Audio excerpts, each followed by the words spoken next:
Yep, that is a bad actuator pin. See where it's broken off? Can't believe that was still starting as long as it did. I got it all apart. Finally got this thing off about 30 minutes later. And I got the new one to put on.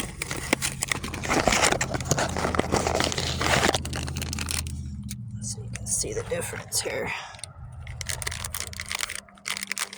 between the two. And there's a new one. And there's the broken one.